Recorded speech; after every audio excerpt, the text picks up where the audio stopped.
Hey guys, tonight we're going somewhere dark.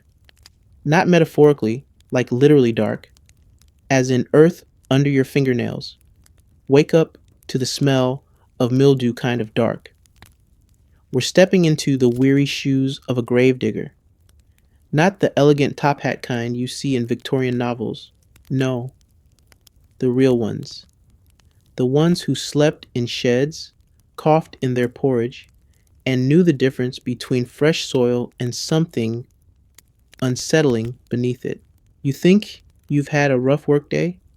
Try waking up with dirt in your ears and a rat the size of a loaf of bread sniffing around your feet. That's your morning alarm. No snooze button, unless you count swatting it with your boot.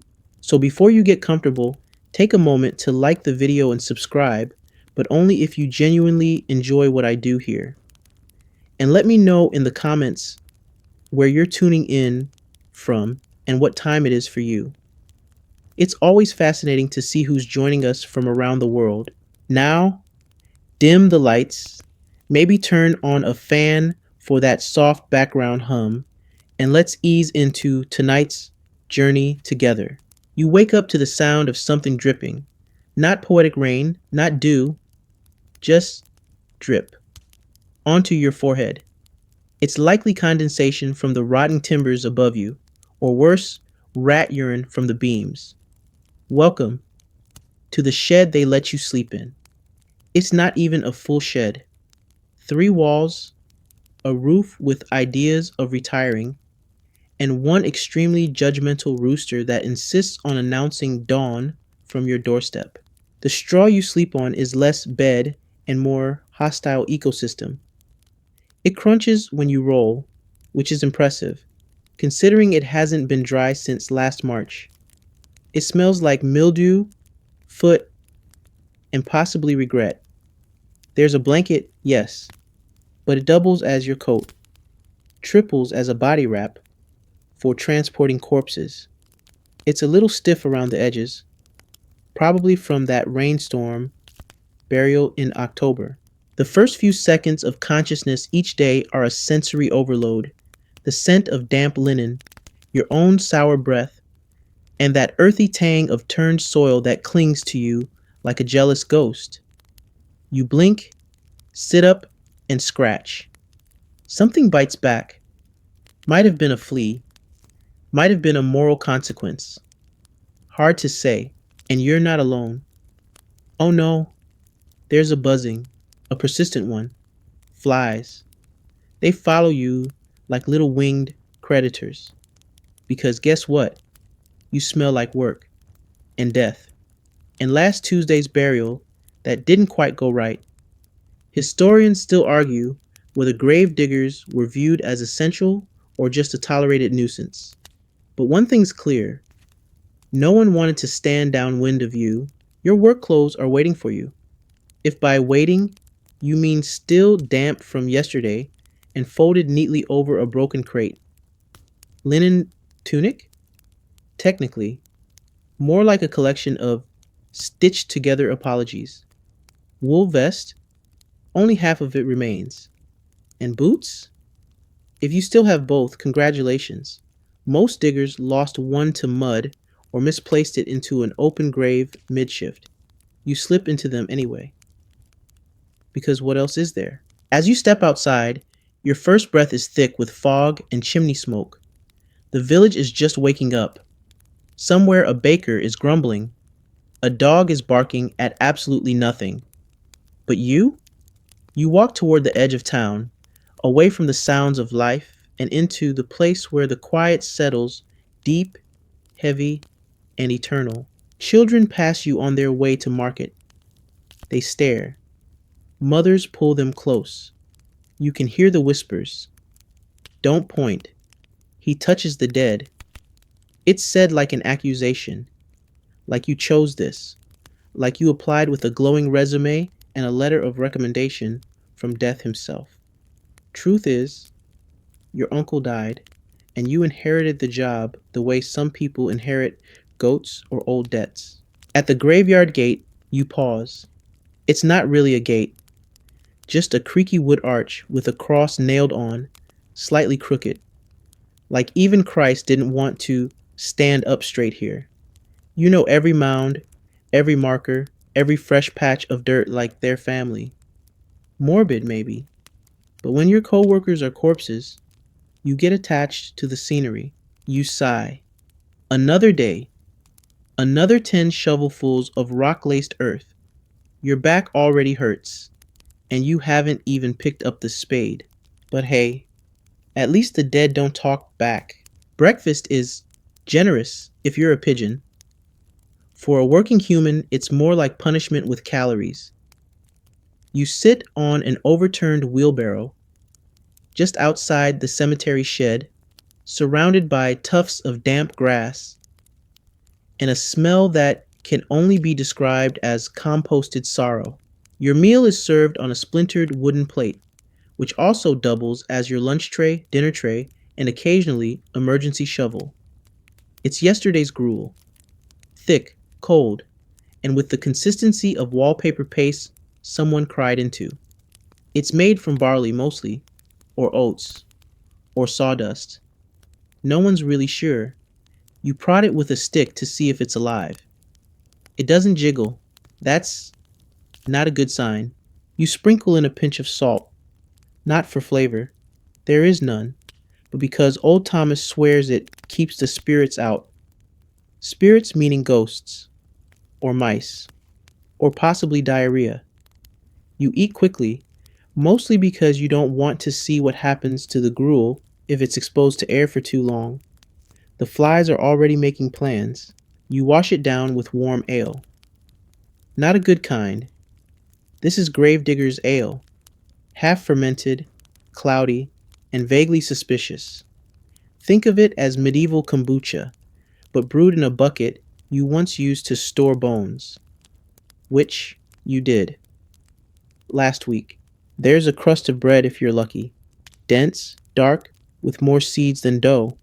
Also, surprise pebbles.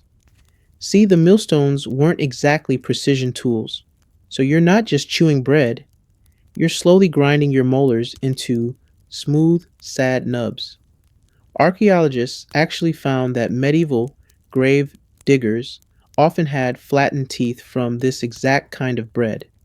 Historians still argue whether it was intentional, like some gritty dental floss, or just another oops from the Middle Ages.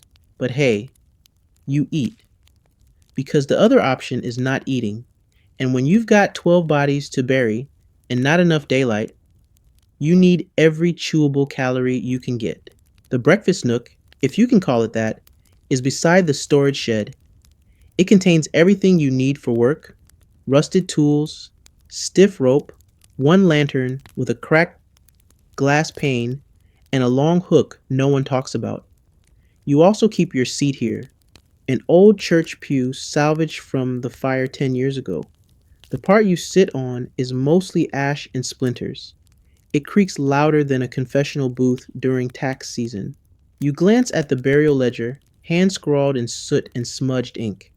Today, 4 names: 2 children, a merchant, and someone just listed as unknown. You already hate today. Children are the worst to bury. Not for moral reasons. You're not paid to cry, but they're always too light, too quiet. They make the graveyard quieter than silence itself. You think about skipping breakfast altogether, but the last time you did that, you fainted in the trench, mid-dig, fell face first into a half-filled grave, got a noseful of someone's aunt, a concussion, and a week's worth of teasing from the local drunk who saw it happen. So you chew and try not to think about what exactly that meat chunk in the gruel might have once been. Hopefully not a rat. Probably a rat. You scratch your head. Lice again. The cap you wear is wool hand-me-down and hosts a thriving ecosystem. If you ever stop scratching, the lice might actually be offended. You tug your tunic down, roll your shoulders, and sigh. You're still sore from yesterday's burial, The one with the unusually stubborn soil, clay, thick with rocks and bones from old forgotten plots. You hit something hard, around 3 feet deep, didn't stop digging. You just whispered an apology and kept going, because that's the job. The earth isn't a blank canvas. It remembers. Just then, the church bell rings. One of the kids in the village has died overnight. Again. It was probably the fever, or the damp, or the curse of being born within 200 feet of you. Hard to say. Either way, it means an extra grave today. You drain the last of your ale, which now tastes like sour bread and sadness, and stand up.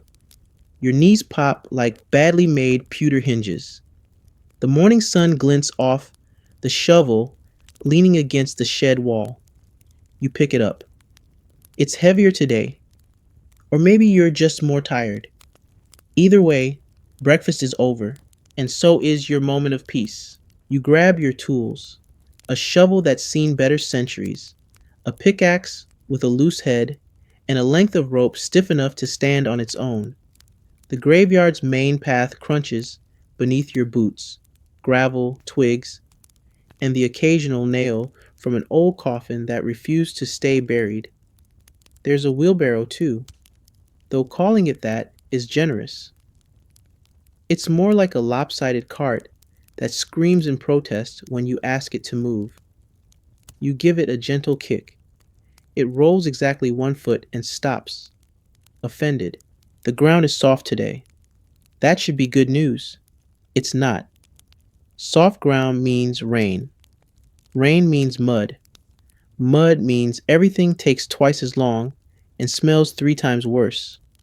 You drag your spade behind you like a moody toddler with a stick, already regretting most of your life choices. Your first job is to dig a fresh grave for the merchant. He died in his sleep, supposedly. Peacefully. That's what people always say. You're not so sure.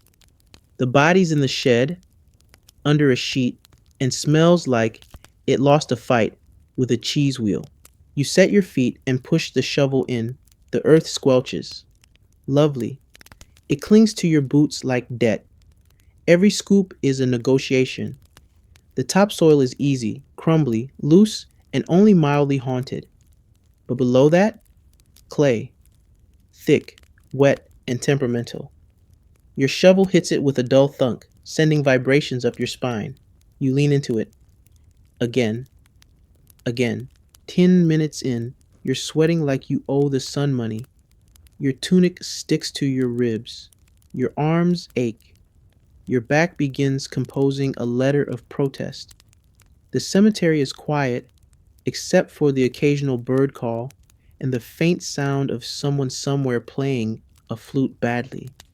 You sincerely hope it's not another funeral. Your hands are blistered. You've wrapped them in linen strips, but they shift and rub.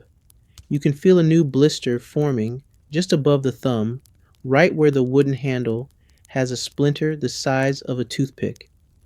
You suck on it for a second. Tastes like iron and bark. You spit and keep going. Let's talk about the tools. They're not yours. They belong to the parish, which means they're old, poorly maintained, and handled by everyone from the sexton to that drunk monk who tried to dig his own grave once, just to see if he could. Your pickaxe is barely held together with twine and prayer. You swing it, and the head shifts sideways like it's trying to escape your employment. You mutter to it. It doesn't respond. Historically, grave diggers had few tools and fewer luxuries. A wooden shovel, a mattock, and rope for lowering the coffin. That's about it. No gloves, no steel toe boots, no union. And while today's health codes are non-existent, you still get complaints if a grave isn't respectably aligned with the others. As if the dead care about symmetry. You stop for a second and stretch. Your spine sounds like someone stepping on dry crackers. A breeze picks up. It's not refreshing. It carries the scent of decay, turned earth, and the faint but unmistakable note of urine from the row of elder graves near the back. One of them sinks a little each month. You keep refilling it with soil. It keeps eating. You glance over at the shed where the bodies wait. One of them shifts. You freeze, probably just settling. Bodies do that. Gas, muscle relaxation, gravity. It's science. But that doesn't stop the hair from rising on your neck. Historians still argue whether gravediggers were viewed with respect, suspicion, or fear. Based on how your neighbors cross the street when they see you, you're voting for fear. You return to the grave, 2 feet deep, and it already looks like a crime scene. Your boots are covered in mud up to your calves. The wheelbarrow is full of wet soil and emotional damage. You grab the pick and attack the clay with renewed fury. Your arms go numb. Your shirt sticks to your spine. You find a worm the size of your finger and accidentally name it Kevin. Kevin doesn't survive. At 3 feet, your stomach growls. Not from hunger, but from that gruel. It's staging a protest. You ignore it. A grave must be at least 6 feet, or the priest will raise his eyebrows in that smug way that suggests your soul, like your grave, is half dug. And here's the best part. The tools, they get shared. You don't just dig with a shovel, you dig with a shovel someone else used to bury a plague victim last week. You clean it, sure. You wipe it on your pants. That's practically sterilization. Besides, your pants are already so dirty, they qualify as compostable. By the time the grave is ready, your fingers no longer grip so much as curl around the handle out of habit. Your shoulders are tight. Your knees pop every time you move. You stand there, looking down at your masterpiece. A hole in the ground, 6 feet deep, slightly crooked, filled with mud, and somehow more judgmental than most humans you know. You exhale. One grave down, 3 more to go. You begin the short march from the fresh hole back to the storage shed, where the merchant lies in wait, wrapped in a linen shroud and smelling like a wheel of spoiled dairy left in a hot attic, with no windows and no God. He's already stiff. That helps. Nothing's worse than a floppy body at 9 a.m., especially when your grip strength is powered by old gruel and resentment. The wheelbarrow groans under his weight as you tip the body into it with all the gentleness you can afford, which is not much. Your back is a rusty hinge. Your knees are noodles that have seen war. You cover him with a thin sheet mostly for appearances, though it does little to hide the 2 flies that refuse to be evicted from his left nostril. As you roll him toward the open grave, the town stirs around you. A few folks glance up from their errands. They nod. Respectfully? No. They look like they just remembered they need garlic. And also that death is a thing. People treat you like you're contagious. Maybe you are, emotionally. You reach the grave and position the wheelbarrow awkwardly near the edge. The drop is clean. Deep, moist around the edges. A gravedigger's equivalent of a perfect souffle. If souffles could swallow you whole and rot quietly for years. The lowering begins. You tie a rope around his arms and ankles, just tight enough so he doesn't go flailing if he twitches. Bodies sometimes do that, not because they're alive, just gassy, expelling, like a haunted accordion. You brace yourself. With effort and some muttered prayers that only partially count as blasphemy, you ease the body down. The linen catches on a rock. The foot dangles a second longer than you'd like. Then thud. He's in. You sit on the lip of the grave, panting, not from exertion, but from nerves. You're always waiting for something. A final breath. A snap of the neck. a finger twitching goodbye. It's happened before. One time a tooth popped out and hit you in the eye. You wore an eye patch for a week, and people whispered about the gravedigger's curse. That was a fun Tuesday. The silence here is thicker than usual. The breeze dies down. The clouds part just enough to send a sunbeam directly into your face, like Ra himself decided to visit the wrong pantheon and deliver some personal smiting. You squint, curse the sun mildly, and reach for your spade. Backfilling is supposed to be the easy part. It's not.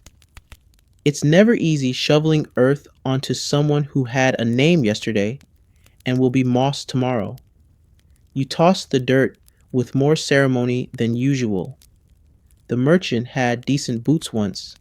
You noticed. Leather. Not the patch sacks you wear. For a brief moment, you wonder what his last meal was. Probably real bread. No pebbles. As the soil covers him inch by inch, the smell actually gets better. Not good, just tolerable. The scent of earth takes over from the scent of decomposition. You consider bottling it and calling it Grave Number 5. Very niche market. You pat the mound down with the back of the spade. Neat, tidy, no flowers. Just a wooden marker hammered in at a crooked angle. No one will visit. No one ever does. The church might log his name, or they might just write merchant, possibly Philip, and be done with it. You stretch your back. The clouds are back. That's bad news. Rain and mud mean graves collapse, and when graves collapse, guess who gets to dig them again? Spoiler, not the bishop. As you wheel the cart back to the shed, you catch a glimpse of the next body on the list. A child, 6 winters old. You sigh. Not because it's harder. Physically, it's easier, but emotionally, it's like shoveling through your own ribs. You take a moment to lean on the shovel. Your palms are cracked. Your thumb is bleeding where the rope rubbed you raw. You suck on it without thinking. It tastes like rust and regret. And just when you think the morning's misery has peaked, you hear the familiar squeak of Father Gregory's boots. He's waddling over with his ledger, a smug smile, and the smell of too much incense and not enough empathy. After this one, he says cheerfully, we've got a last-minute burial request. Died just this morning. Want it in before sunset. Of course he does. Of course you do it. You nod. He nods. You both pretend it's normal. That there's no deeper existential horror in spending your days wrestling the dead into dirt for a handful of coin and the privilege of sleeping upright against a shovel. But you don't complain. Gravediggers don't complain. At least not out loud. You drag your aching legs across the graveyard toward plot number 2, already dreading what kind of soil you'll be dealing with. Because here's the thing, they never tell you in church. All dirt is not created equal. Some patches are soft, loamy, practically a sandbox. Others, cursed. Or at least they feel that way. Clay that grabs your shovel like it wants to keep it. Gravel that laughs at your wrists. Roots from trees older than the town that seem suspiciously strategic in their placement. And then there's limestone. Digging through limestone is like arguing with your uncle at Thanksgiving. Slow, exhausting, and you're never sure who's winning. Today's second grave is on the north slope, where the water tends to settle and the worms party all winter. The grass here grows a little too green. The smell's different. It's richer, like compost with secrets. You poke the ground with your spade. It sinks a half-inch, then stops with a smug little thunk. Swamp clay. Of course it is. You spit in your hands, more tradition than effectiveness, and start to dig. Each shovel feels like lifting wet laundry soaked in guilt.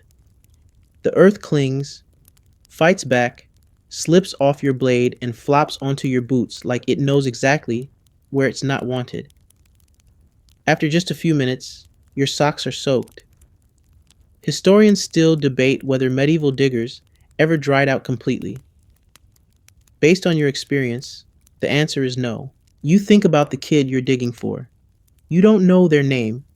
The record just said Marjorie's boy. You saw her once at the market. She sold onions. She cried like she'd forgotten how to stop. By 2 feet, your shoulders scream. By 3, you've invented 7 new curse words in Latin. By 4, you find bones. Not today's bones, older ones. Somebody else who was buried here before plot records were a thing.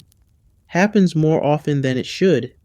You pause, wipe your brow, and stare at the skeletal smile beneath the mud. You whisper, "Sorry, friend," and gently push them to the side. You'll rebury them with the kid. It's not protocol. But honestly, what is anymore? Your pickaxe gets stuck in a root the size of a broom handle. You wrestle with it like it owes you money. It finally snaps with a wet crack and flings mud into your face. You lick your lips. Taste? Iron and earth. Texture? Gritty remorse. Time stretches. The sky grumbles. A crow cackles from a crooked branch nearby like it's enjoying the show. You glare at it. It glares back. Mutual disrespect is achieved. By the time the grave reaches regulation depth, your arms are jelly, your boots are mini swamps, and your spine feels like it was drawn by a medieval illustrator with no understanding of anatomy. You sit on a mound of damp earth, panting. The wheelbarrow waits nearby with a small linen bundle in it. Light. Too light. You swallow hard. You carry the child yourself. No rope, no pulley system. Just you in the shroud and the weight of a life that barely started. You lower him gently, like he might still wake up if the ground isn't soft enough.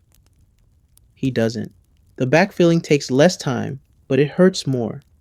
Every shovelful feels personal. The rain starts. Just a drizzle, but enough to soak through your shirt in moments. The mud thickens. It clings to your legs like failure. You smooth the grave with the back of your spade. You don't rush it. There's no funeral, just you, the crow, and the wind. You stand for a moment, not praying, not thinking, just standing. Because if you move too fast, you might break. Then you sigh, turn, and trudge downhill. You know what's next. Grave number 3. It's always there waiting. You don't even make it to the 3rd grave before the next body arrives. The cart creaks before you see it.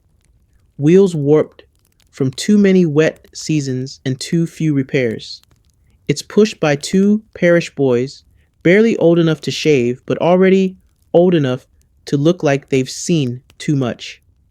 One of them waves at you awkwardly. The other avoids your gaze completely. You don't take it personally. No one makes eye contact with the guy who knows how long decomposition takes in spring. The body's under a thin linen sheet, which is a generous term. It's more like a curtain that's done too many shifts. The shape beneath it is unmistakably adult and unmistakably bloated. A merchant? No. He smells like fish, and not fresh fish. The kind of fish you find behind the tavern, being argued over by cats and flies. You brace yourself as they uncover him. The man's skin is waxy, taut in some places, sagging in others. His mouth is open, his eyes are shut, and his stomach has started to swell. That means gas. That means time is limited. That means you really wish you'd had the foresight to wear a scarf. One of the boys nudges you. They said to bury him far from the well. You nod. Makes sense. When someone dies of unknown causes but smells like the river, You don't ask questions. You just pick a patch of ground that won't poison the drinking water. That limits your options. So, you head to the western edge of the graveyard, where the soil's thinner and the worms carry grudges. Digging this grave is harder than the others, not because of the ground, but because of what's coming. You already know the body isn't done doing things, and you are, unfortunately, its last audience. You lower him into the hole with more speed than usual. The rope cuts into your hands, damp with sweat. As you guide him down, there's a sharp noise, a wet, hollow pop. You freeze. He shifts. You swear under your breath. Not again. A leg twitches. The mouth closes slightly. A bubble of something seeps out of his nose. Your stomach tightens, flips, and files a formal complaint. Now, here's the thing. Corpses move. That's not superstition. It's just how gas and muscle tension work after death. Historians still argue whether people in the past understood this or thought it was a sign of restless spirits. You, on the other hand, understand it perfectly. You've seen it, smelled it, dug it, covered it back up. You don't scream, not anymore, but you do mutter a quick, vague apology to the air, to the body, and to whatever divine force might be watching and possibly laughing. You shovel fast, faster than regulation speed. Dirt flies. The linen sheet disappears under the soil. You can't shake the feeling he's watching you. He isn't. But your brain's not totally convinced. The last few shovels are more symbolic than structural. You stomp down the mound with your boots, pressing the earth flat. Your heel sinks deeper than it should. You step back, decide you don't care, and stab the wooden marker into the ground at a crooked angle. You wipe your forehead. There's mud in your eyebrow, probably in your soul too. You sit for a second on a broken fence post. Your fingers tremble a little, not from fear, from cold, from the rain, from the creeping realization that you've got one more grave to go and maybe half a sandwich left in your pocket if the rats didn't get to it first. You bite the sandwich. Bread, turnip, and something mushy that you choose not to identify. It's not good, but it's food, kind of. A shadow crosses your line of sight. You look up. It's a cow. It wanders into the graveyard, chewing thoughtfully, and pauses by the grave you just finished. It sniffs, then snorts, then leaves. You don't stop it. It's the least disrespectful visitor you've seen all week. You stand again. Stretch.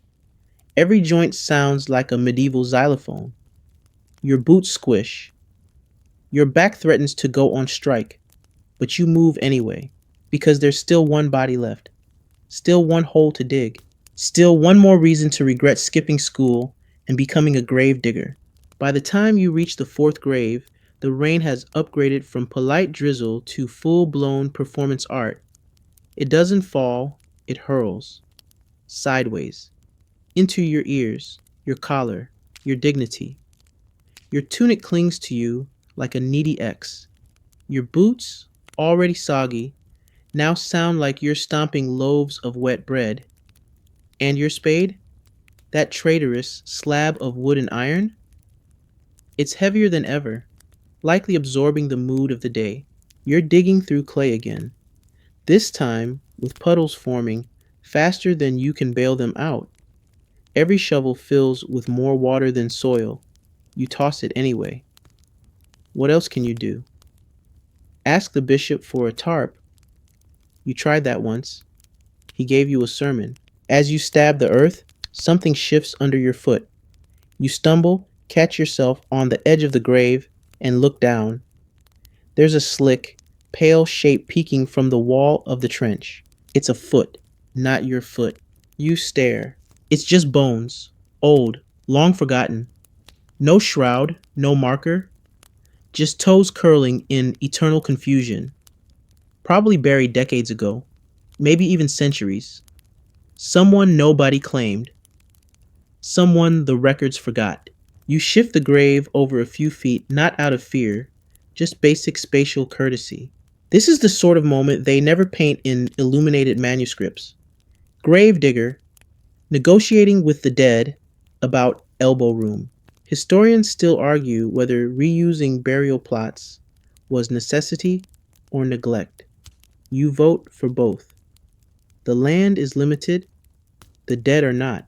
As you dig, the mud clings to your shovel like cold porridge. Your arms ache, your lower back is humming a sad ballad in B minor, and your forehead itches with the unmistakable rhythm of rain mixed with regret. This is when it happens. You hear a sound, a sort of groan. You freeze mid shovel. The grave gapes below you like an open mouth. You glance around. Nothing. Just rain, wind, and the occasional rat with an agenda. Then it groans again, louder. It's not the grave, it's the body. Still wrapped, still lying under the lean to. Still moving. You approach, slowly, carefully, like a man unsure if he's about to uncover a medical miracle or get bitten by something no longer on speaking terms with the living. You lift a corner of the sheet. Nothing moves. You hold your breath and listen. Silence. You poke the body with the handle of your shovel. Still nothing. You mutter, "Don't do that again," and shake your head. Probably gas. Always gas. But it still gets you every time. You drag the body toward the new grave, boots squelching with every step. This one's marked as unknown, which in gravedigger terms means no money, no mourners, no information, and no one to complain if you cut a corner or three. The body's light, too light, malnourished, worn, could have been a beggar, could have been a poet, could have been both. You lower them into the ground without rope. Just ease them over the side and let gravity do its bit. You try not to flinch. When they land, with a thud and a suspicious puff of air, you think it says thank you. You decide to pretend it didn't. Then you shovel, quickly, rhythmically, like you've done 1,000 times before. You're halfway done when your mind starts to drift. Happens often when you're ankle deep in mud and existential dread. You wonder what happens after death. You know the body rots. That's science. You've seen it in every color, every texture. But the rest? You're not sure. The priest says souls go up, or down, or sideways, depending on tithes.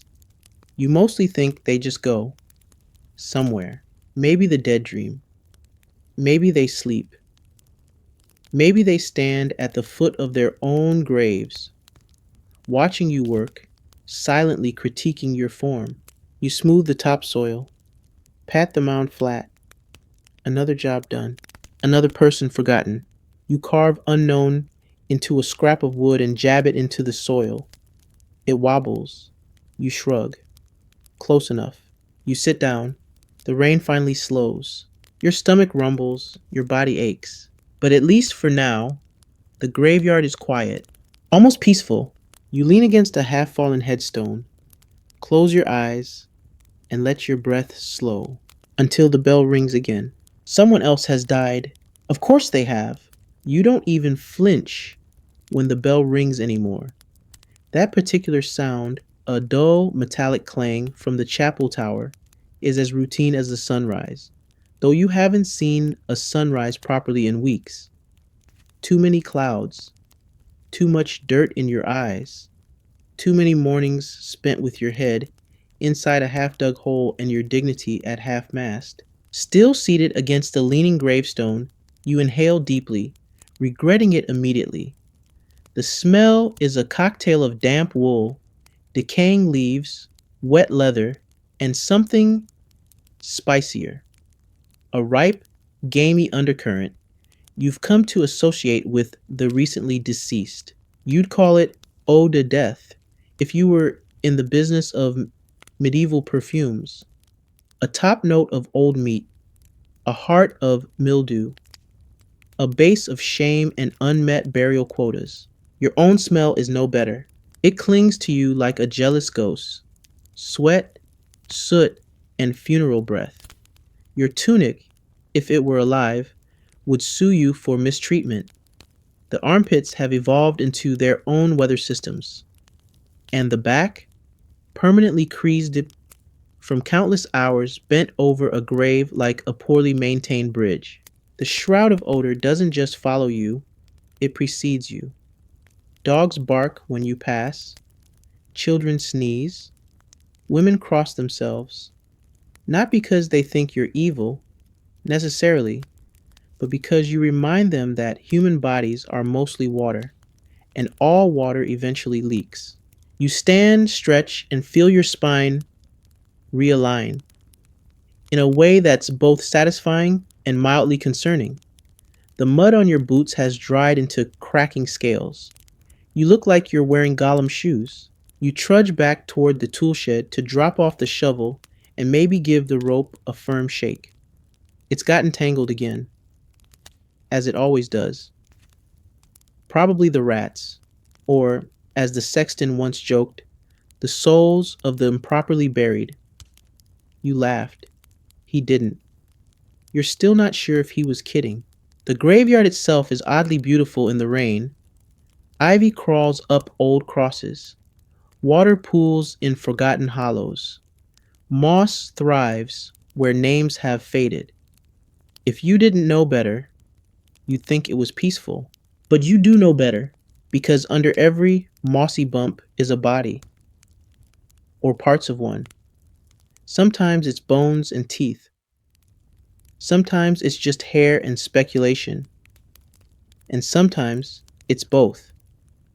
And they're not arranged correctly. You once dug into a grave and found two left femurs. That's a conversation ender at any dinner party. You pass by one of the older plots, an aristocrat, allegedly. His stone is cracked, his name erased by time, but the grave still sinks slightly in the middle. That's the problem with waterlogged earth. It doesn't hold a shape. It forgets, just like people do. You try not to think about it, but every day smells the same. The wet wood of coffins, the metallic tang of old blood, the unmistakable reek of death trying to be subtle. You smell it even when you sleep, especially when you sleep. It gets into your nose, your throat, your dreams. Historians still argue whether gravediggers were immune to sickness or simply ignored by doctors. You lean toward ignored. No one wants to check the pulse of a man who spends his mornings shoulder deep in corpses and his evenings coughing up grave dust. You pause at the stone basin beside the chapel. It's meant for holy water, but today it's just rain and maybe a drowned beetle. You splash some on your face. It doesn't help. The mud is too stubborn. Your skin is too tired. Your reflection in the puddle looks like someone who once read about hope but didn't quite believe it. Behind you, the bell rings again. A second death? Or maybe the priest just leaned on the rope while reaching for his wine. Either way, you sigh. You head toward the chapel steps, where the sexton usually appears like a summoned spirit. Sure enough, there he is, balding, bearded, and always chewing something that may or may not be food. He grunts in your direction, points toward the village. Old Marta, he says, finally kicked it. You nod. You don't need to ask for details. You just need to know where she is and how fast the ground can be cleared. The sexton hands you a fresh marker, fresh in the sense that it's only half rotten, and a soggy scrap of parchment with her name. You tuck it into your belt. As you walk away, you realize the rain has stopped. A patch of sunlight breaks through the clouds, illuminating the graveyard like a divine apology. You squint. The light hits the fog, and for a brief moment, everything looks soft, serene. You know it won't last, but you take it anyway, because in a life where every day smells like the underside of a damp cellar, even 5 minutes of sunlight is worth remembering. You head toward the village, past the crooked fence that technically separates the sacred dead from the living. But honestly, the dead are quieter tenants. The path is muddy, naturally. Your boots squelch with each step, as if trying to escape the day alongside you. Puddles mirror a gray sky. Chickens scatter as you pass. One brave one clucks at you, like it's judging your life choices. Fair. Old Marta lived on the edge of town. You've seen her plenty, shouting at birds, swearing at onions, occasionally throwing things at children who got too close to her cabbage patch. She was sharp-tongued, sharp-elbowed, and somehow still softer than the priest during confession. Most folks said she was mean. You thought she was just lonely. Her cottage is silent now, which is unsettling. No muttered curses, no sound of a pan being aggressively stirred, just the wind. You knock once out of habit, then push the door open. Inside, she's lying peacefully on a straw mattress that looks only marginally more comfortable than your own. Her hands are folded. Someone's placed a rosary between her fingers. Someone with cleaner hands than yours. You're pretty sure it was the baker's wife. She's nice like that. You don't rush. Not with Marta. You wrap her gently, respectfully, in the same sheet you've used far too many times this week. It's still slightly damp from the last burial, but at this point, so are you. You lift her, surprised at how light she is. She always seemed heavier when yelling. Back outside, a few townsfolk glance over. Some nod. One child waves. Another hides behind their mother's skirts. You're used to it. Gravediggers exist in that strange space between necessary and invisible. You're part of the village and yet apart from it, like a broom or a warning. As you pass the tavern, the innkeeper offers a grunt and a crust of bread. It's hard as a stone and likely older than you. You pocket it anyway. Food is food. You reach the cemetery just as the sun ducks behind the clouds again. So much for the divine apology. You lay Marta down beside a half-dug grave you started last week but had to abandon when a body arrived with a better bribe. Yes, that happens. No, you don't ask questions. The church has donation incentives, and you have a weak moral compass and chronic back pain. You pick up your spade, now more companion than tool, and begin to widen the grave. The earth here is dry. Miraculously, it crumbles easily, which is suspicious. Nothing about your job is ever easy. You half expect to find something buried already, maybe an old sword, a shoe, or someone the records forgot.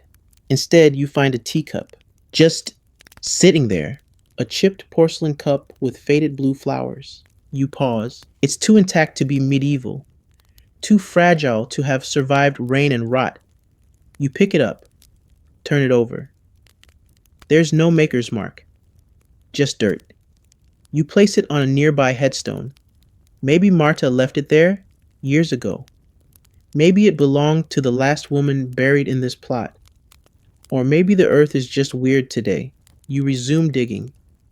By now, the rhythm is automatic. Shovel in, lift, toss, repeat. Your body moves like it remembers a song your brain forgot. The grave takes shape. Marta waits beside it, quiet and stubborn to the end. By the time it's ready, your arms ache and your spine is performing an interpretive dance of pain. But you manage. You always do. You lower her in carefully. She fits like the grave was always meant for her. You whisper a soft goodbye. No one hears it but the crows. As you cover her with soil, the scent of her garden, onions, mint, and wet cabbage, lingers in your nose. Not really there, but memory plays cruel tricks. You smooth the mound, press it down with your boot. Plant her name on the marker with a piece of charcoal. The name smudges. Of course it does. You sigh, sit down, and finally pull the crust from your pocket. It breaks in half with a snap. The inside is hollow, like a metaphor. If metaphors were edible and vaguely moldy, you chew slowly, watching the clouds gather again. Another storm's coming, always is. But for now, there's silence. Sweet, muddy, onion scented silence. Rain again, of course. You wake the next morning to the sound of fat drops pelting the shed roof in uneven rhythm. Not quite a storm, more like the sky got bored and started leaking. You roll off your sleeping bench, which is really just two crates and a prayer, and feel every part of your body lodge a formal complaint. Your boots are still wet from yesterday. You put them on anyway. The leather squelches like it holds a grudge. You splash a bit of rainwater on your face, technically a bath by grave digger standards, and step outside straight into a puddle. There's no breakfast today, just the leftover crust from yesterday, now softer thanks to the atmospheric marinade. You eat half, save the rest for lunch, or dinner, or a squirrel, whoever claims it first. You grab your tools. The shovel's handle is even more splintered than you remember. You wrap it in another strip of cloth, torn from what was once a perfectly respectable tunic. You've got two graves to check, one to dig, and, joy of joys, one to redig. Plot 34 collapsed. Again, you know the one. Old Mr. Ludwig, buried 2 winters ago in what used to be a dry spot until the rain decided otherwise. Every month or so, the soil caves in slightly, just enough to make the grave look like a lazy yawn. And every month, you pile more dirt into it, hoping it'll eventually settle. It doesn't. Ludwig must be fidgeting. You grab your wheelbarrow, which now doubles as your office, your lunch table, and your personal source of shame. One wheel squeaks, the other wobbles like it's drunk. You love it anyway. You've named it Matilda. She's loyal, mostly. Plot 34 is a swamp today. Water pools in the hollow, dark and still. You stare at it like it owes you money. You lean in. The top of Ludwig's coffin is visible. Great. You consider pretending you didn't see it. Walk away. Claim ignorance. But you know the priest will stroll by later, with his judgmental eyebrows, and at it, until guilt forces your hand. So you dig. Waterlogged soil is the worst.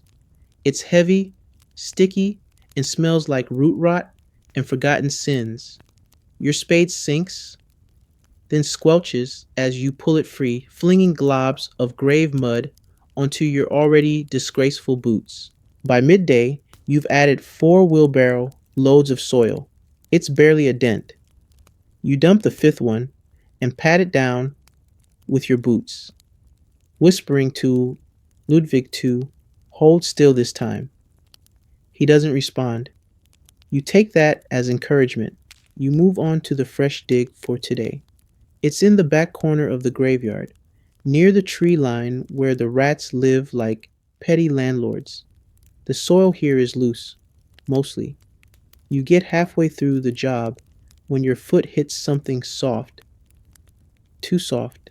You freeze. You dig with your hands. A boot, old, moldy, still attached to a sock, still attached to... Yep, you've hit another body, unmarked. Again, historians still debate whether the reuse of graves was practical policy or sheer clerical laziness.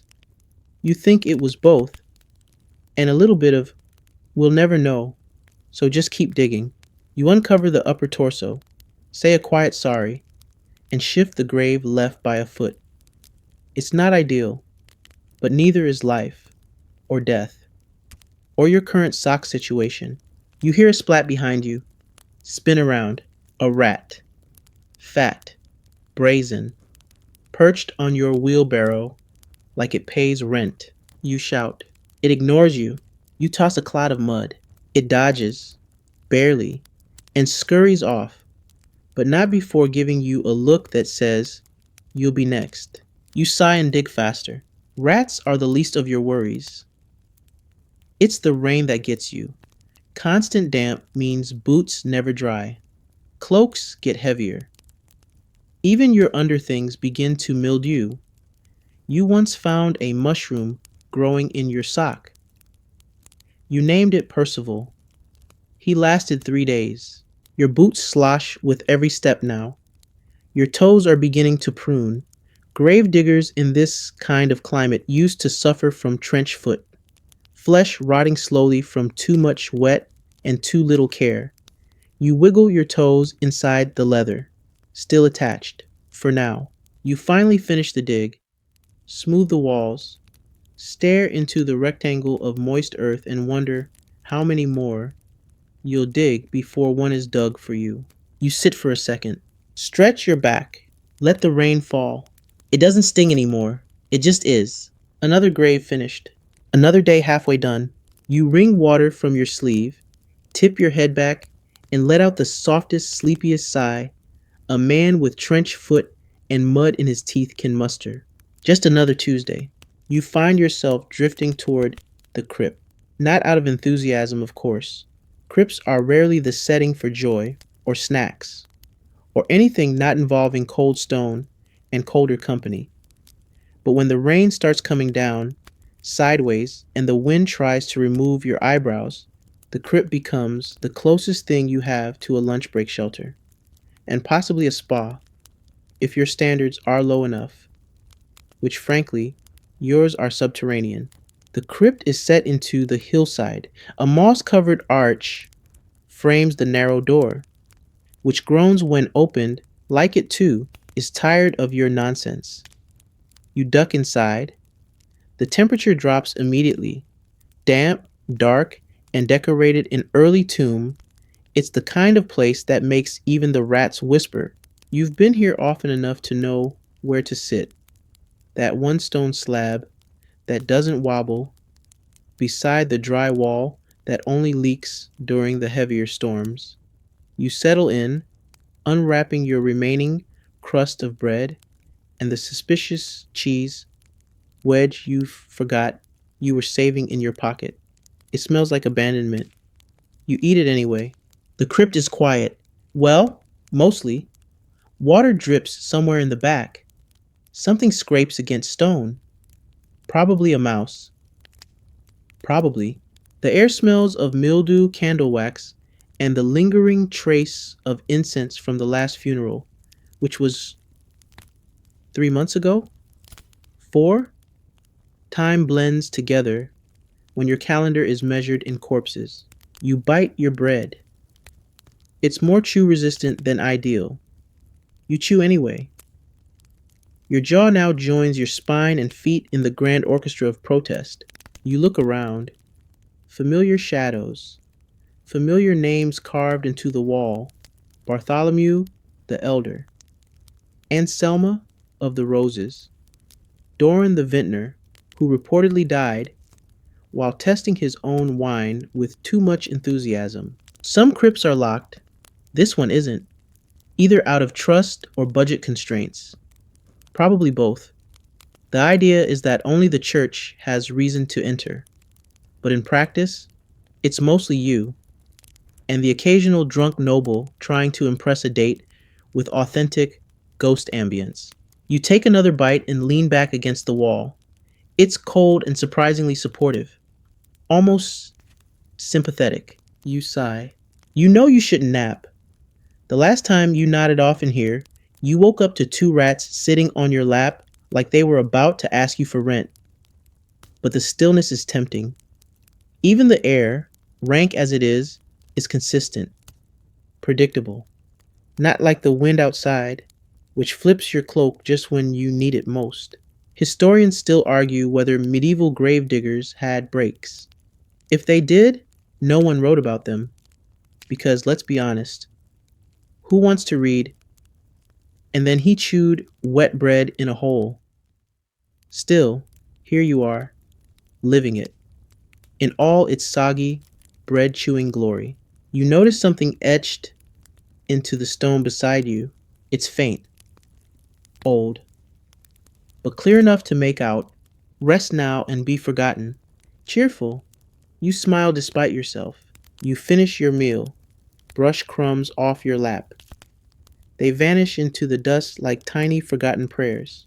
You rise slowly. Everything cracks. Your knees, your elbows, possibly your soul. You stretch once, regret it immediately. Then you gather your tools and head out of the crypt into the gray light of afternoon, where the world still smells like the inside of a wet boot and you're still underpaid and overmuddied. The next job awaits, a crooked grave by the willow tree that keeps trying to reclaim the plot with roots as thick as your wrist. You trudge back up the hill, and the crypt door creaks closed behind you. Lunch is over. Time to earn your next crust. The willow tree near the south fence is less a plant and more a slow-moving conqueror. Its roots reach across the graves like greedy fingers, lifting headstones, cracking earth, and once flipping an entire coffin lid, mid-burial, an event now referred to as the incident, which no one discusses without a wince and a long sigh. You've been meaning to deal with it for months, but like most things involving ancient trees, spiritual suspicion, and municipal avoidance, it's been conveniently ignored. Until now. Today's task is to widen a grave that started to lean, thanks of course to one of the willow's charming subterranean limbs. The marker reads Wilfred, husband, and hatmaker, though the hatmaker part is scratched out and replaced with mostly hats. You never asked. You reach the grave and survey the damage. The left side of the mound has sunken, like someone tried to sit on it after a particularly robust meal. A root snakes across the base like a warning. You prod it with your shovel. It doesn't move. Naturally, you start digging anyway. The earth here is thick with leaves, damp, sweet-smelling. In that way, rot can sometimes trick you into thinking it's pleasant. Your shovel crunches through old roots, wet soil, and disturbingly, something that might have once been part of a shoe.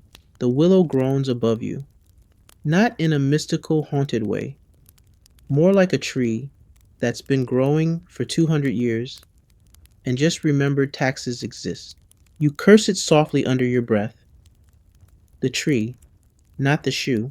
By the second foot down, your shovel hits something solid. Not wood, not bone, something clinky. You dig carefully. A metal box. You blink. It's small, rusted, and wedged between root and soil like someone tried to hide it. And the tree just politely let it be. You lift it free and brush off the dirt. The latch is rusted shut, but gravediggers are, if nothing else, skilled in prying things open that probably should remain sealed. Inside, a collection of tiny objects. A button, a coin, a dried flower, and, oddly, a single fish scale. You stare at it. What does it mean? Historians still debate whether grave goods were symbolic, practical, or just a place to dump pockets. You lean toward the latter. Either way, you return the items respectfully to the box and rebury it. Not your story to tell. You return to the grave, now slightly wider, slightly deeper, and slightly more unsettling. You reinforce the walls with wooden boards scavenged from last week's coffin shipment. Not regulation, but who's checking? The bishop doesn't do field visits. Not since the time he stepped into a freshly dug grave and refused to admit it was funny. You finish stabilizing the grave and move the headstone back into place. It wobbles. You wedge a stone under one corner. It wobbles slightly less. You call that success. As you lean on your shovel, something moves in the corner of your eye, the willow. One of its hanging limbs brushes your shoulder, soft, deliberate, too slow to be wind. You step back, just a tree. You tell yourself that twice. Still, you tip your cap to it, just in case. The next task is up near the chapel wall, where the ground's more gravel than soil, and where one particular grave floods every winter. The church insists on using it because it's close to the building. You call it the bathtub.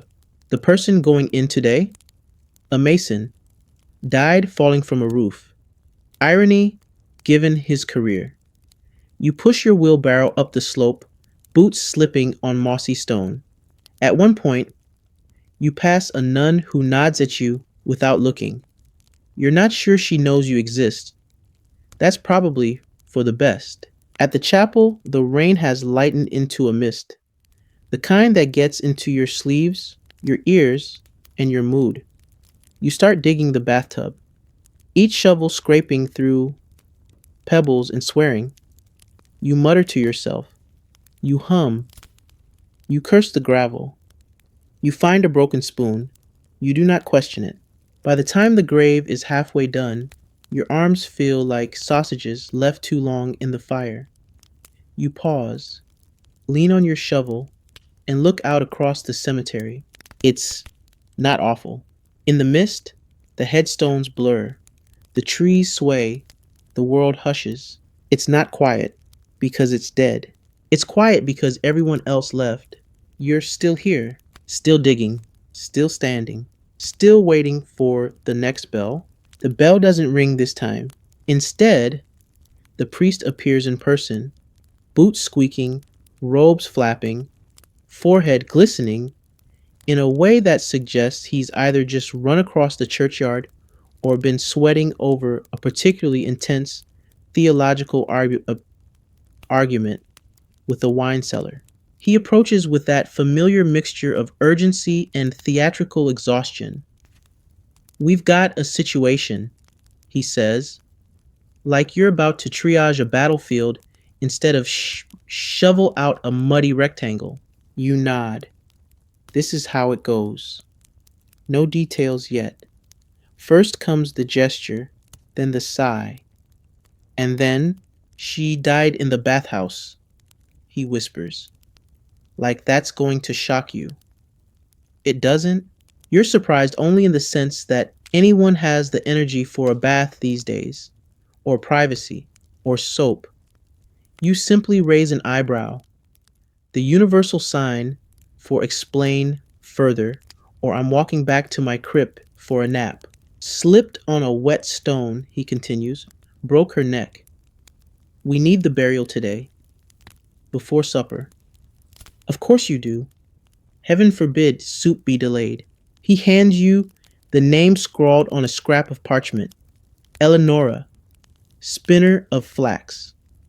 You squint at the note. It's already damp.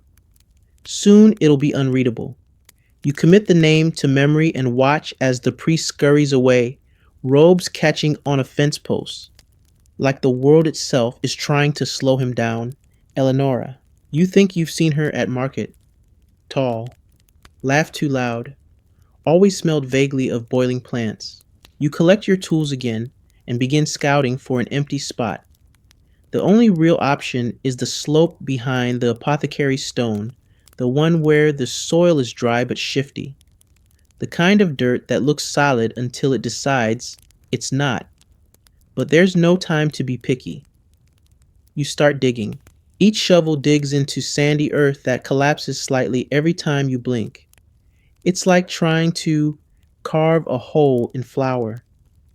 You brace the sides with flat stones, muttering prayers that probably aren't approved by the church, but feel more efficient. Midway through, your spade hits something. Not bones, not roots, something harder. You crouch and clear it by hand. A tile? No, a brick. Several bricks. You've hit a wall of something. You follow it sideways. It's not very large, maybe a few feet across. Old, handmade, crumbling. A chamber? A box? A very misaligned oven? You stare at it, heart suddenly too interested in your throat. You knock gently, hollow. You take a breath and open it. Inside is nothing. No gold, no scrolls, no ancient curses written in blood, just dust. And a tiny carved figure of a cat, missing an ear. You blink. A toy? A charm? Historians still debate whether such items were buried as symbols of protection, companionship, or tax evasion. You honestly don't care.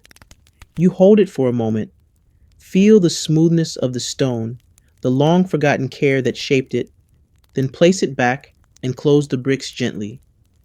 Whatever it was meant to do, it's done. You finish Eleanor's grave as the clouds begin to part. Rare sunlight pours across the churchyard, like the world briefly remembered how to be kind. You pause, soak it in. You carry her body from the bathhouse on a borrowed plank, lightweight, wrapped well, still faintly smelling of herbs and wet tiles. You lower her gently, her shroud catching the wind like a sail before settling into the dark. You don't rush the soil this time. You move slowly, rhythmically, soft dirt, stone, a pat to settle. You place the marker, etch her name, stand back, and just as you begin to turn, a voice behind you says, "Wait." You flinch. It's a boy, barely 10, mud to the knees, breathless, holding something small in his palm. A spindle, wooden, smooth, familiar. She'd want this, he says. You nod, take it. Place it gently in the soil atop the mound, just beneath the surface, not too deep. Then walk away. You've barely returned your shovel to the shed before you're pulled into another request, though this time it's more a favor than an order. Grave needs a checkup, says the sexton, munching on something that might be an apple or possibly a lump of turnip carved with optimism. You raise an eyebrow. He points toward the far east edge, past the newer stones, and into the part of the yard where everything leans west and time gets a little strange. You know the area. That's where the plots from before the ledger live. Graves so old, no one visits, no one tends, and frankly, no one wants to remember. Someone says it's sunk. He shrugs. Could be weather. Could be, you know, you do know. The last time a grave sank back there, you found a goat inside, alive, confused, and judging by its expression, slightly offended to be disturbed. You load Matilda with the basics: shovel, marker, coil of rope, wedge of semi-edible cheese you found under your cot last night, and make your way through the crooked grass, past the elder graves that lean like drunk uncles at a wedding. It takes a while to find the sunken one. The marker is half swallowed by the earth, the name illegible. You gently prod the topsoil with your boot. It gives way like pudding. You dig carefully. The soil here is lighter than you expect, almost airy, as if it's been hollowed. Not a good sign. Within 2 feet, you hit wood. No surprise. What is surprising is that the wood moves. Not from decay, from motion. You freeze. You know this feeling. The one where your spine suddenly remembers all the stories villagers whisper after too much mead. You clear more soil. The lid shifts. No noise, no smell, just an odd pressure in the air, like you've cracked open a door that was meant to stay shut. You sit back on your heels and wait. Nothing happens. Just the wind sighing through brittle grass. A bird chirps, then immediately reconsiders and flies off. You decide not to open the coffin. Instead, you pile fresh soil atop the sunken lid, heavier this time. You mutter a few words you don't remember learning, something between a prayer and an apology. You plant a new marker, just a symbol, no name, no dates, just a warning. On your way back, you pass the chapel and glimpse your own reflection in the stained glass window. You almost don't recognize yourself. Hair clumped with mud, shadows under your eyes, deep enough to hide a small village. Tunic torn in at least three philosophically significant places. You look like someone who's seen things, dug them back up, and politely decided to never speak of them again.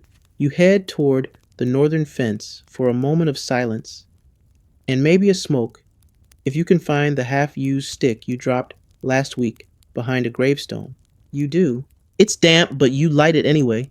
The smoke curls upward, lazily defiant against the drizzle. This section of the cemetery is older still. No markers, just stones. Big ones, flat ones. Some arranged in patterns that make your scalp itch. People say this used to be a pagan burial ground. Others say it's where the church buried the inconvenient ones, heretics, unwed mothers, tax collectors. Historians still argue whether sacred and cursed were sometimes the same thing in places like this. You think they probably were. You spot a cluster of rocks in a tight circle and sit in the middle, not out of disrespect, out of exhaustion. The rain softens, the wind stills, everything becomes gray, not dark, not bright, just steady. A kind of weather purgatory. You take another drag of the damp smoke. Tastes like moss and old parchment. Your fingers twitch from cold. Your back hums with the now familiar hymn of overuse. But your mind? Quiet. And for a moment, just a breath. Everything feels still. Then, from the far end of the field, thud. A shovelful of dirt. Not yours. You freeze. Listen. Nothing. You chuckle, mostly to yourself. Probably the wind. You don't believe that, of course. But you get up anyway. Time to keep digging. You take the long way back to the shed, not because you want to. No one wants to prolong their tour of a half-soggy cemetery, but because the normal path now resembles a trench from a particularly indecisive battle. The eastern side has turned into a miniature canal, complete with floating sticks, drowned beetles, and one suspiciously enthusiastic frog. As you trudge past the graves, your boots squelch with wet resignation, the kind of squelch that makes you wonder if your socks are still considered part of your body, or if they've attained full sentience and filed for emancipation. You pass a newish headstone, clean, freshly carved. Some poor family spent their last silver ensuring the letters looked sharp and holy. You run your fingers along the inscription, still crisp, still unnecessary. In a decade, moss will smother it like it smothers everything. You finally reach the shed, open the door, and are greeted by chaos. Not dramatic chaos, just your version. Ropes tangled like ambitious spaghetti, shovels leaning like they've had one too many ales, and your tunic from last week hanging on a nail, still damp, still smirking at you. There's also a chicken. You blink. It blinks back. You don't own a chicken. You don't even like chickens. The bird stares at you like it's considering a merger. Out, you say. It doesn't move. You sigh, place your shovel down with exaggerated politeness, and gently shoo it out the door with the solemn authority of a man who has buried more people than birthdays he can remember. The chicken leaves reluctantly, as if offended by the lack of hospitality. You reorganize the tools out of spite. Rope here, picks there, trowel in that rusty bucket that may or may not be alive. It's the closest you've come to cleaning all week, and it gives you a strange fleeting sense of control, like you're the master of entropy for exactly 10 square feet. You flop down on the overturned crate that functions as both chair and, on bad nights, therapist. You dig into your tunic pocket and find half a fig. slightly crushed, slightly furry. You eat it anyway. You've made worse choices. Outside, the wind picks up again, sweeping through the graveyard in lazy spirals. The leaves rattle. A gate creaks. Somewhere, a loose sheet flaps, like a ghost with poor time management. You stare at the ground. Wonder how many people are buried beneath your feet. The record says about 300. Your back says it's closer to 600. You think about all the names you've marked, the ones you forgot, the ones you never knew, the ones who were never named at all. It's strange being the last person to touch someone's body. You, the gravedigger, not the priest, not the family, just you, your shovel, and a quiet promise. I'll put you in the ground gently. I won't let you stay above it too long. Not poetic, but it's honest. Historians still debate whether gravediggers were respected, feared, or merely tolerated. You suspect the answer is yes to all three. No one shakes your hand, but everyone needs your work done. You glance toward the chapel. Smoke curls from the chimney. Means soup.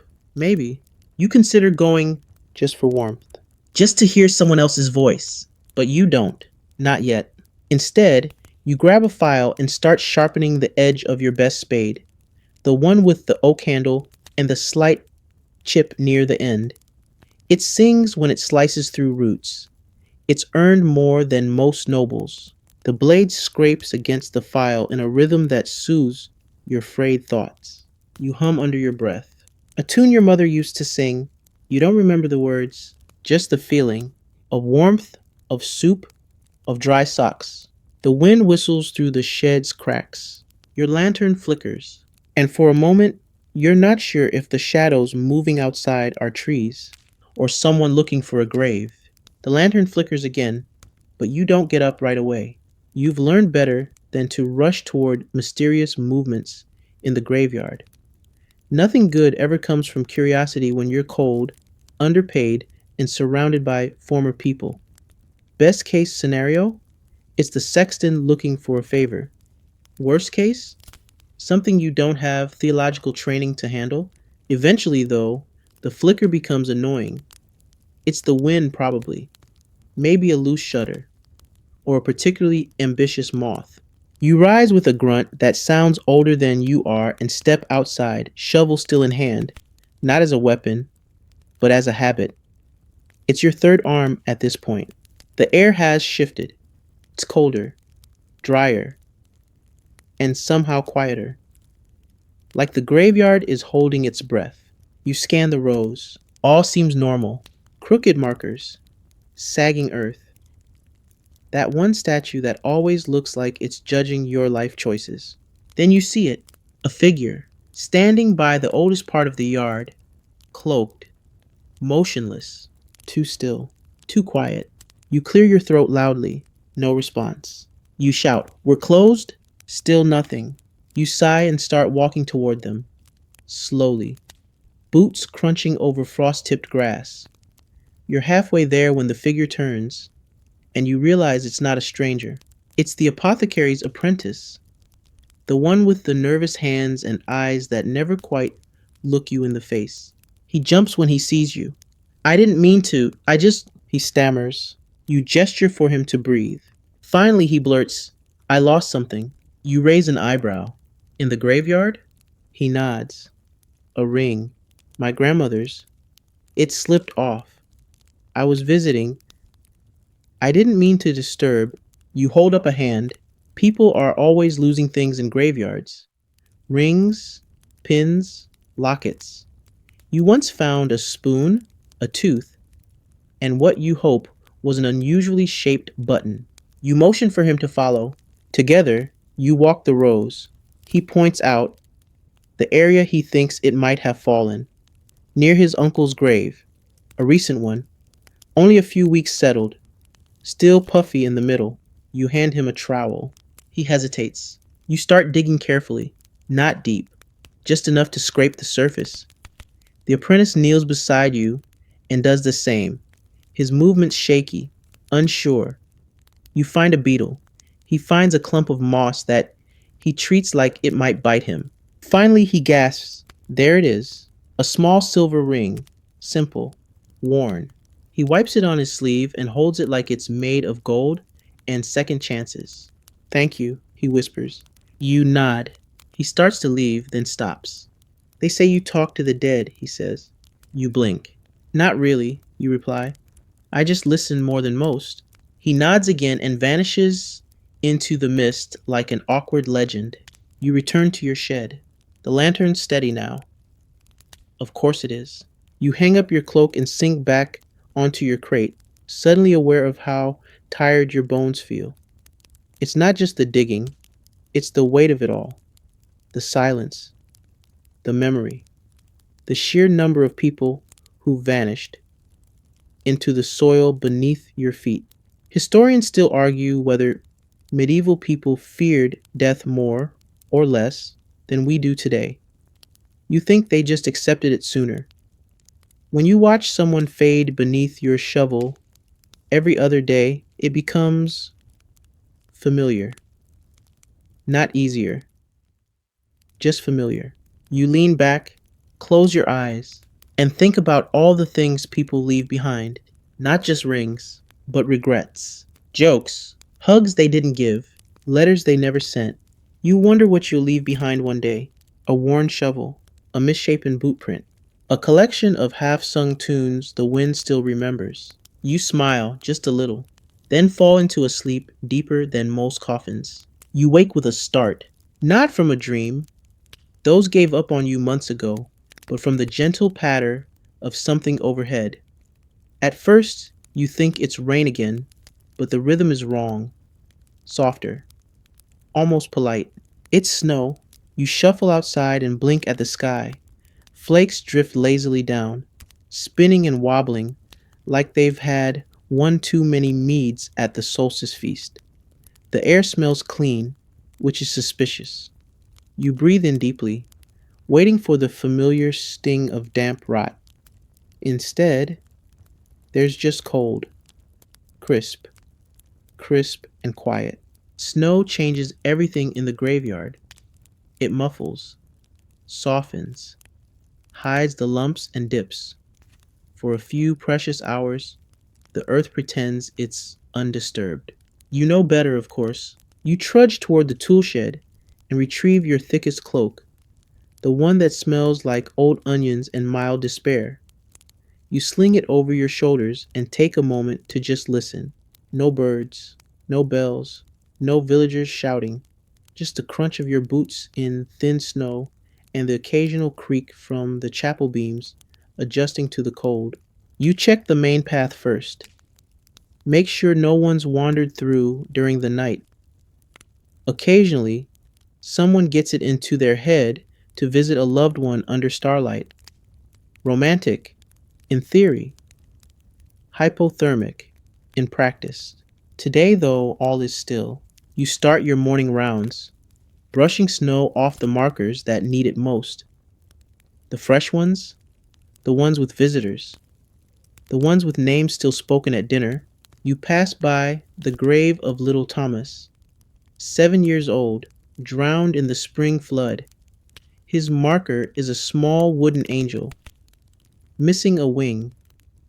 You crouch and dust the snow from his name. Just because he's forgotten by time doesn't mean you forget. You move on. A larger plot next. Sir Cedric, something or other, died dramatically, possibly in battle, possibly by sneezing on a Tuesday. No one remembers. His family does, though. They visit once a year and always leave a flower that immediately wilts in the frost. You adjust his stone. It's tilting east. Again, you wedge a flat rock under the base and mutter, "Stay," like it's a dog. It wobbles anyway. You sigh and continue. As you work, you find yourself following the same path you always do, outward from the chapel, in a lazy spiral, like the graveyard is some kind of morbid maze designed to test your knees. You know every shortcut, every route, every hidden hole that has tried to swallow your foot whole. You once mapped the yard in your head and realized you'd walked the equivalent of a pilgrimage, without the glory or the wine. By midday, the snow thickens. Your beard collects flakes. Your gloves stiffen. Your shovel starts to bite slower. Still, you keep going because that's the job. Because someone has to keep the dead warm. You stop by the old well for a rest. It's long since dried up. Now just a mossy ring of stone and questionable echoes. You sit on the rim and shake the snow off your boots. Out of habit, you toss a pebble down. It takes longer than expected to hit the bottom. You frown. That's new. You lean over slightly, peer in. Nothing but dark. Historians still debate whether these wells were practical water sources or spiritual traps to catch wandering souls. You don't fancy testing the theory. You stand, stretch. Your knees remind you they've been on this earth longer than some of the graves. You begin your walk back toward the shed when you hear it, a soft thump, followed by another. You pause, turn, footprints, fresh, in the snow, but not yours. You follow them a few paces, curious but not alarmed. They wind around the graveyard's edge, past the crypt, and stop at the grave of Eleonora, the flax spinner. There's something resting atop the marker. A spindle, not buried, not the one you placed days ago. A different one, newer. You look around. No one. Just snow and silence. You pick up the spindle. It's warm. Somehow. You set it back gently. Step away. Your shovel presses against your back, like it's watching too. Some things you don't question. You just remember. And dig another day. You don't mention the spindle to anyone. Who would you tell anyway? The priest would wave it off as divine mystery. The sexton would make a joke and then ask if it's worth anything. And the townsfolk? They already think you mutter too much to shadows. So you keep it to yourself. You add it to the quiet collection of oddities that live in your memory now, right next to the tile cat, the goat grave incident, and the time you swear a corpse coughed just as you were tossing in the first handful of dirt.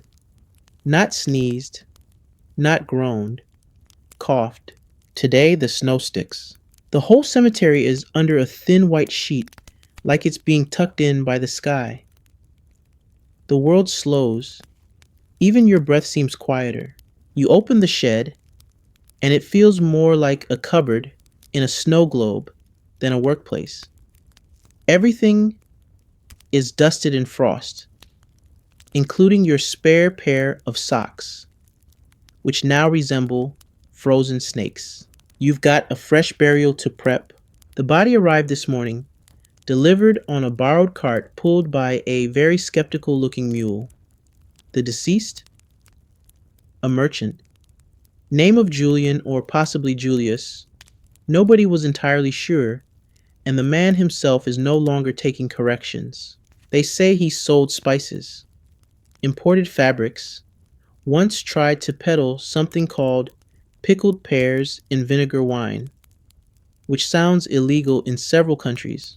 You pull your gloves tighter and head for the northwest corner, the section reserved for those with coin but no cousins.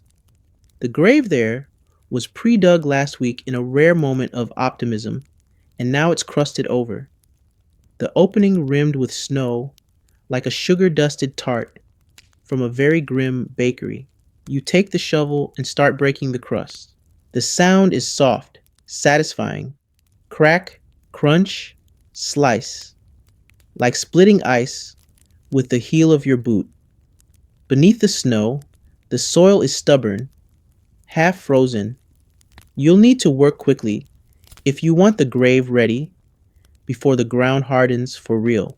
As you dig, you think about Julius, how he probably envisioned something grander, a tomb, a plaque, perhaps even a statue with suspiciously youthful cheekbones. Instead, he gets you, your shovel, and a leftover linen shroud that smells faintly of cloves and candle wax. At least he won't know the difference. Historians still argue whether winter burials were delayed until spring or managed with heroic effort. In your case, it's the latter. Heroism in this instance involves grunting a lot and talking to the dirt like it owes you money. You lower him in just after midday. The mule watches with what you swear is judgment. You toss in the first shovelful, whisper something that might be a farewell, or might just be the last sentence of a dream you forgot to finish. And then the sky darkens. Too early. You look up. Snow again, but thicker, heavier, falling in sheets. You pull your hood close and keep shoveling. Each movement now feels like lifting a small, damp child who refuses to cooperate. You finish just as the wind begins to howl. A storm's coming. The real kind. The kind that shutters doors and cracks roof beams. You pack up fast, tying your tools together and tossing them into Matilda, who immediately throws a wheel in protest. You don't blame her. As you push her back toward the shed, snow whips across the path. The graveyard blurs. The names vanish under white. Only you remain visible. Barely. You reach the shed and slam the door behind you. Silence. Then wind. Then silence again. You light your lantern. It flares. Then steadies. You pull off your gloves. They steam. You sit. And wait. Storms like this can last hours. Sometimes days. You don't mind. The dead don't go anywhere. You wrap yourself in your cloak, tucking your feet beneath you like a nesting bird. You sip the last of yesterday's tea, now lukewarm and strangely bitter. Outside the snow deepens. Inside the walls creak. You listen to the storm rage like it's got a personal vendetta against your existence. And you smile. You've outlasted worse. Morning takes its time. When the storm finally pulls away like a sulking child, it leaves the graveyard glazed in ice and silence. The kind of silence that's not just absence of sound, but the sort that feels like the earth is holding its breath. You push open the shed door with your shoulder. It groans, reluctant, coated in frost. The hinges complain loudly enough to wake a few ghosts, or at least the local raccoon who's been living under the floorboards. You've named him Bertrand. He's rude but consistent. Outside, everything sparkles. Graves you knew by heart are now ghostly mounds. The paths are erased. Even Matilda is buried under a snowdrift, one wobbly wheel peeking out like a sad relic from a failed Arctic expedition. You pull your scarf up to your nose and start walking, slowly, carefully, because in grave digging, slipping on ice doesn't just mean a bruised hip. It could mean falling headfirst into someone's eternal resting place. It's happened. Once. You don't talk about it. The first task is basic. Find the cemetery again. You trace your steps, poking gently with your shovel until you find the top of Julian's marker, now barely visible. You brush it off like a mother fixing a child's collar. Say nothing. Move on. Next, you begin uncovering the more recent graves. Not because anyone's visiting today, no one's that devout, but because the snow has a habit of sliding. And last winter, one poor soul ended up entirely exposed like a bad punchline. You learned your lesson. Never trust snow on a slope. Your fingers are numb halfway through the job. You pause by the crypt door, already snow drifted shut. You consider skipping it, but the memory of last year's frozen door and frozen foot incident changes your mind. You dig it clear, crack it open, step inside. It's actually warmer in the crypt, which says a lot about the state of your life. You lean against the familiar wall, the one with the scratch marks, not ominous ones, just where someone tried to carve a chessboard into the stone and gave up after 3 rows. You've always appreciated the effort. Inside, it's the usual cast of characters: sealed tombs, melted candles, and one small pile of bones someone labeled unknown, probably Carl. You don't ask. You light a fresh taper and tuck it into the niche near the back. For a moment, the space flickers with gold, then darkness again. You exit. Back outside, the snow has started to melt at the edges, turning from delicate powder to that special kind of slush that makes every step a gamble. You return to the center of the graveyard and pause. Look around and realize something's missing. A marker, the one belonging to Ansel, the stonemason who carved his own tombstone 2 years before he actually died.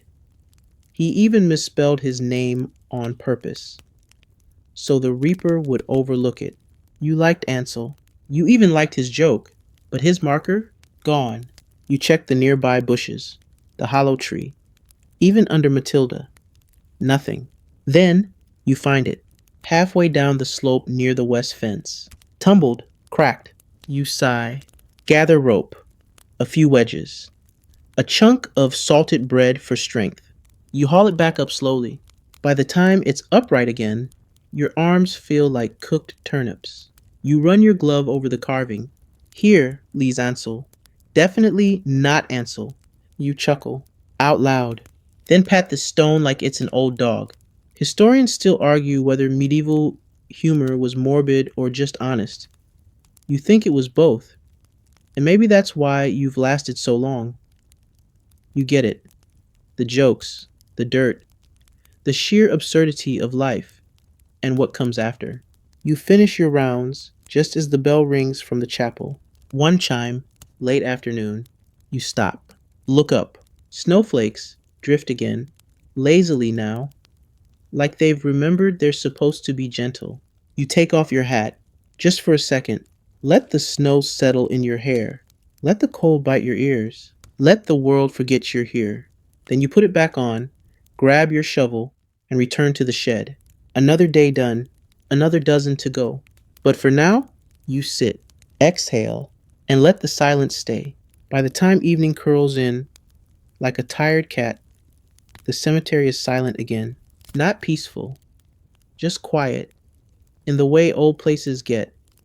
Like the stones are whispering to each other in a language older than the village, and you're just tolerated background noise with a shovel.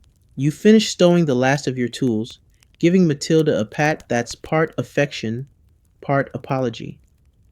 She's missing a spoke now. Again. You'll fix it later, or never, depending on how your back feels tomorrow. The chapel bells don't ring again. No vespers tonight. Likely the priest got into the wine or decided the snow was a theological excuse for bed. You decide to do one last round before settling in. Lantern in hand, you drift between rows, the glow casting strange shadows across the snowbanks. It's beautiful, in a lumpy, melancholic way, like someone threw a white sheet over the sins of the village and hoped no one would look too closely. You pause at Eleanor's grave. The spindle's gone again, not disturbed, just absent, like it left on its own business. You nod to the empty snow patch and move on. Further down, you see a small bundle resting against a stone. You approach, slowly, unsure whether it's a lost offering or something that's crawled out of the underworld for a nap. It's cloth, wrapped tight. Inside, a loaf of bread, still warm, and a note for the one who stays. No signature, no need. You take it without guilt. The gravedigger's salary doesn't cover fresh bread. You eat half of it sitting on the low wall by the northeast corner, the one nobody builds near because it's crooked, and some claim a monk was buried standing up there as punishment for snoring during Mass. The stars start showing themselves, reluctant but present. You trace constellations idly. Nothing scholarly, just names you've given them over years of watching. The upside down chicken, drunk boot, 2 spoons, and a maybe.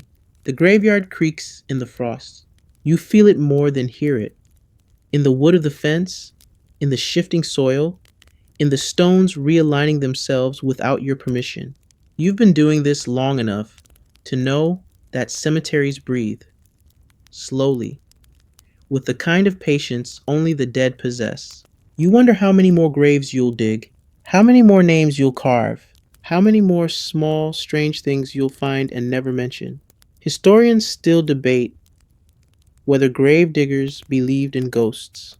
You don't. But you believe the dead have a way of lingering, especially when no one else bothers to remember them. And in a way, that's what you do. You remember. You remember the weight, the names, the jokes. You remember the way someone once tied a ribbon around their father's wrist before burial, just to be sure he knew he was forgiven. You remember the boy who brought his mother violets even after she'd been gone 3 years. You remember the faces of those who had no names at all. And that's why you stay. Not for the job, not for the coins, but for the remembering. The wind stills, the lantern dims, and slowly you rise. Make your way back to the shed one final time.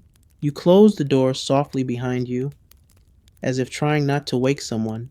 Because maybe, just maybe, someone's listening. And now, let your breath slow. Let your hands rest, warm under the covers, free from shovels and frostbitten leather. Let the night wrap around you, not like the cold cemetery wind, but like a soft blanket from someone who remembers your name. You're not out there anymore, standing in mud, brushing snow from crooked stones. You're here, safe, warm, maybe a little tired, maybe a little heavier from the weight of memory, but lighter too from letting it go. The graves you tended will keep themselves tonight. The names you whispered, they've been heard. There's no bell ringing now, no priest shouting down the hillside, no apprentice losing rings in the dark. Just the hush, just the slow, steady hush of the world easing into sleep. The crypts stay closed. The snow keeps falling. Soft, quiet, gentle flakes that land like sighs, erasing the sharp edges of the day. You can picture it. Lantern flickering, smoke curling from a half-buried chimney, boots drying by a fire that crackles softly in the background. There's tea on the table, bread that doesn't taste of mold, a chair that doesn't wobble when you lean back, and no graves to dig. Not tonight, not for a long while. So rest now. Let the graveyard fade away into soft gray. Let the names blur. Let the shovel fall from your thoughts like it falls into the snow, quietly, completely. And if you dream, may it be of laughter, not funerals, of bread that's warm, of songs half sung, of people who stayed. Sweet dreams. You've done enough for one life. End of script. Sweet dreams.